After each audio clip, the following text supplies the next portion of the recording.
Hello friends, welcome to your YouTube channel high education zone. आज मैं आपके लिए पॉलिटिकल साइंस का पार्ट 1 लेकर आई हूँ।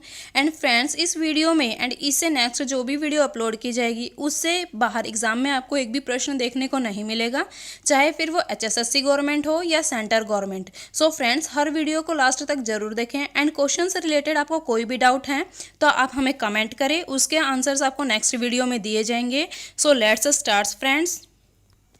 आपका पहला क्वेश्चन है, कलकत्ता में उच्चतम न्यायालय की स्थापना कब की गई? तो कलकत्ता में उच्चतम न्यायालय की जो स्थापना है वो 1774 में की गई। Option A is right answer. और ये अगर पूछा जाता है किस रेगुलेटिंग एक्ट के तहत की गई, तो ये 1773 का उस टाइम रेगुलेटिंग एक्ट चल रहा था भारत के अंदर, जब कलकत्ता में उच्चतम न्यायालय की स्थापना की गई थी। नेक्स्ट क्वेश्चन, किस अधिनियम के द्वारा बंगाल के गवर्नर को बंगाल का गवर्नर जनरल के पद के नाम से जाना जाने लगा? तो 1773 के जो रेगुलेटिंग एक्ट था उस अधिनियम के द्वारा बंगाल के गवर्नर को बंगाल का गवर्नर जनरल पद के नाम से जाना जाने लगा। Option B is right answer.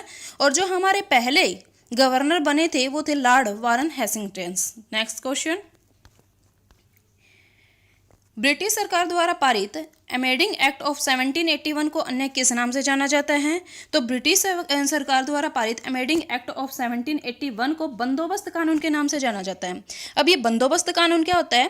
बंदोबस्त कानून ईस्ट इंडिया कंपनी व बंगाल के जमींदारों के बीच में कर वसूलने से संबंधित एक स्थायी समझौता था और इसे लागू बंगाल में लॉर्ड कॉर्नवालिस ने किया था। अगर पूछ लिया जाता है कि कब किया था, तो 22 मार्च 1793 को इसको लागू किया गया था। और जो लॉर्ड कॉर्नवालिस थे वो भारतीय सिविल सेवा के जनक भी थे और इन्होंने 1786 में बंगाल के गवर्नर जनरल के रूप में पद धारण किया था। नेक्स्ट क्वेश्चन, भारत के प्रथम गवर्नर जनरल कौन थे? तो भारत के प्रथम गवर्नर जनरल जो थे वो लॉर्ड विलियम बेंटिक थे। Option D is right answer. और इनका जो उपनाम है या अन्य नाम से इनको विलियम कैवेंडिश बेंटिक के नाम से भी जाना जाता है। 1835 में इन्होंने क्या किया था? कलकत्ता मेडिकल कॉलेज की स्थापना की थी। इन्होंने अपने जीवन में स्त्री प्रथा को भारत के अंदर स्त्री प्रथा को समाप्त करने में इनका महत्वपूर्ण योगदान रहा था और भारतीय सेना में कोड़े लगने की जो प्रथा थी उसको भी इन्होंने समाप्त किया था, लॉर्ड विलियम बेंटिक ने। नेक्स्ट क्वेश्चन,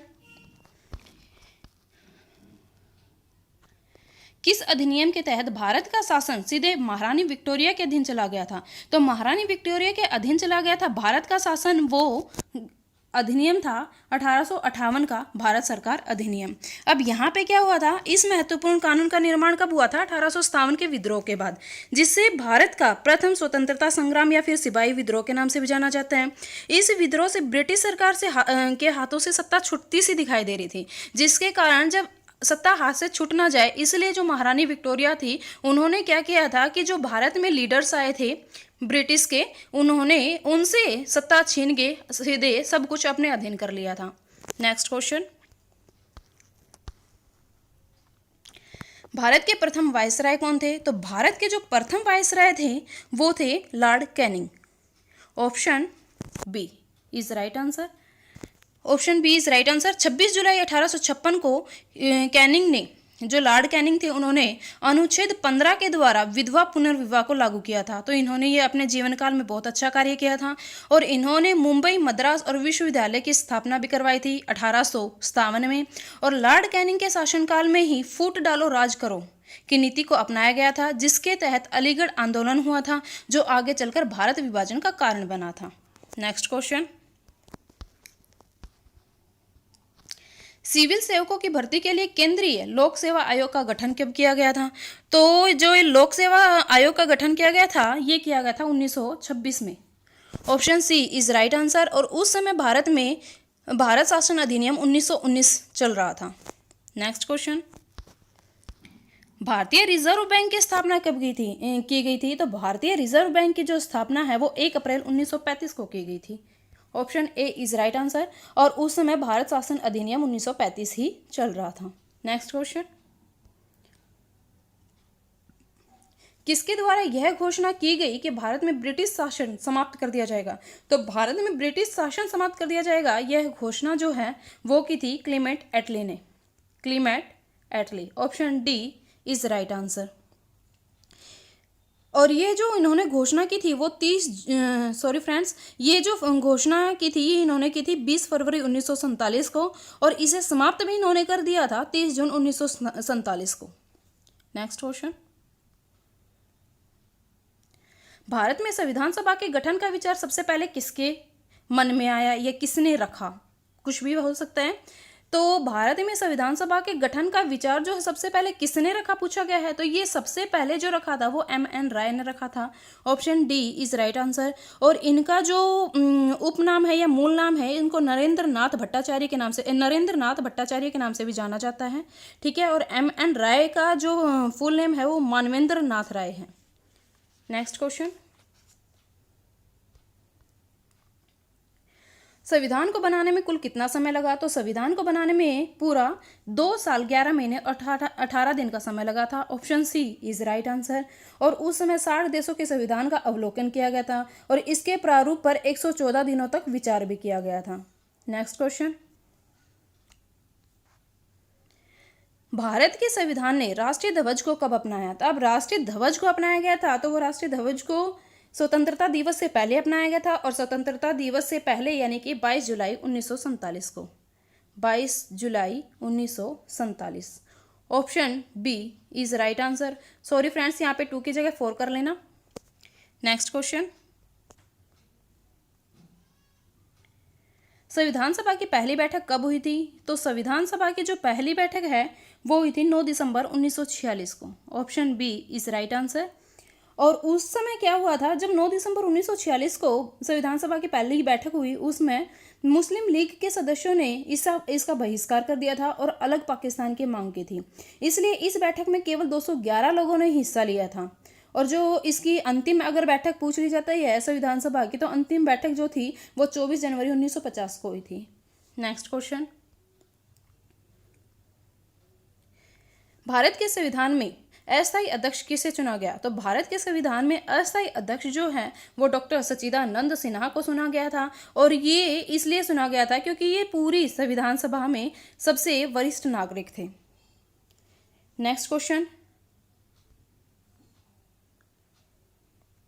पंडित जवाहरलाल नेहरू द्वारा संविधान सभा में उद्देश्य प्रस्ताव पेश किया गया था, और ये कब पेश किया गया था? तो पंडित जवाहरलाल नेहरू द्वारा संविधान सभा में उद्देश्य प्रस्ताव जो है वो 13 दिसंबर 1946 को पेश किया गया था। 13 दिसंबर 1946 को। Option B is right answer. संविधान के निर्माण में कुल कितना रुपए खर्च हुआ था? तो संविधान के निर्माण में जो फ्रेंड्स कुल रुपए खर्च हुआ था वो था 64 lakh. Option C is right answer. Next question, भारतीय संविधान में राष्ट्रीय गीत को कब अपनाया गया? तो भारतीय संविधान में जो राष्ट्रीय गीत को अपनाया गया था वो 24 जनवरी 1950 को अपनाया गया था। 24 जनवरी 1950 को। और यहाँ पे 24 जनवरी 1950 को ही भारत के प्रथम राष्ट्रपति जो है वो डॉक्टर राजेंद्र प्रसाद को चुना गया था, जो कि संविधान सभा के स्थायी अध्यक्ष थे। एंड फ्रेंड्स, राष्ट्रीय गान को भी 24 जनवरी 1950 को ही लागू किया गया था, अपनाया गया था संविधान सभा के अंदर। एंड आपको ये बताना है कि राष्ट्रीय गीत को गाने की कितनी लिमिट होती है, कितने मिनट्स कितने सेकंड्स होते हैं, ये आप हमें कमेंट बॉक्स में बताएंगे। नेक्स्ट क्वेश्चन, संविधान सभा की सभी समितियों में सबसे महत्वपूर्ण समिति किसे माना जाता है? तो संविधान सभा की सारी समितियां वैसे महत्वपूर्ण है, लेकिन पूछा गया है सबसे महत्वपूर्ण। तो सबसे महत्वपूर्ण जो समिति थी संविधान सभा की वो थी प्रारूप समिति।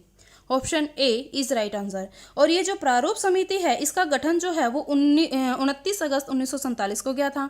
और जो प्रारूप समिति है उसके अध्यक्ष का अगर पूछ लिया जाता है कि प्रारूप समिति के अध्यक्ष कौन थे, तो वो थे डॉक्टर भीमराव अंबेडकर, BR अंबेडकर। ये थे प्रारूप समिति के अध्यक्ष। अब संघ की बात आती है, ऑप्शन बी देख लेते हैं हम। तो संघ समिति के अध्यक्ष जो थे, संघ से रिलेटेड अगर आपसे पास कुछ भी पूछा जाता है तो वो जवाहरलाल नेहरू से संबंधित होगा। झंडा समिति जो है वो JB कृपलानी से संबंधित है। और संचालन समिति जो है वो डॉक्टर राजेंद्र प्रसाद इनके अध्यक्ष थे। नेक्स्ट क्वेश्चन, संविधान को पहली बार कब पढ़ा गया था? तो संविधान को जो पहली बार पढ़ा गया था वो 4 नवंबर 1948 को पढ़ा गया था। 4 नवंबर 1948 को। Option D is right answer. और इसमें 5 दिन तक आम चर्चा भी हुई थी संविधान सभा को जब पढ़ा गया था। नेक्स्ट क्वेश्चन, भारत के संविधान के पिता के रूप में किसे जाना जाता है? तो भारत के संविधान के पिता के रूप में डॉक्टर B.R. अम्बेडकर को जाना जाता है और इन्हें आधुनिक मनु की संज्ञा भी दी जाती है फ्रेंड्स। नेक्स्ट क्वेश्चन, संविधान के प्रारूप पर कितने सदस्यों ने हस्ताक्षर किए? तो संविधान के सदस्यों ने हस्ताक्षर किए थे जो प्रारूप पर, वो थे 284 सदस्य। Option B is right answer, option B 284। अब यहाँ पे क्या था, 299 को करने थे साइन, लेकिन क्या हुआ, वहाँ पे उपस्थित हुए थे सिर्फ 284, इस वजह से 284 जो सदस्य थे उन्होंने ही हस्ताक्षर किया। और जब ये हस्ताक्षर किए गए थे संविधान के प्रारूप पर, उस समय इसमें प्रस्तावना शामिल थी, 395 अनुच्छेद थे, प्लस में 8 अनुसूचियां भी थी। नेक्स्ट क्वेश्चन, संविधान सभा का संवैधानिक सलाहकार यानी कि कानूनी सलाहकार किसे नियुक्त किया गया था? तो संविधान सभा का जो संवैधानिक सलाहकार है, कानूनी सलाहकार थे sir B.N. Rao, sir B.N. Rao. Option A is right answer. Next question, Delhi से पहले भारत की राजधानी क्या थी? तो दिल्ली से पहले भारत की जो राजधानी थी वो थी friends Kolkata. Option A is right answer. अब ये कोलकाता से दिल्ली ट्रांसफर कैसे हुई थी, इसकी घोषणा किसने की थी? तो ये इसकी जो घोषणा है वो जॉर्ज पंचम ने की थी 1911 में। ठीक है, 11 दिसंबर 1911 को इसकी घोषणा की थी और ये बनी थी 13 फरवरी 1931 को, 31 को, 13 फरवरी 1931 को जो दिल्ली है वो भारत की राजधानी बनी थी। Thank you very much friends. अगर आपको वीडियो पसंद आती है तो वीडियो को लाइक, शेयर एंड सब्सक्राइब करना न भूलें।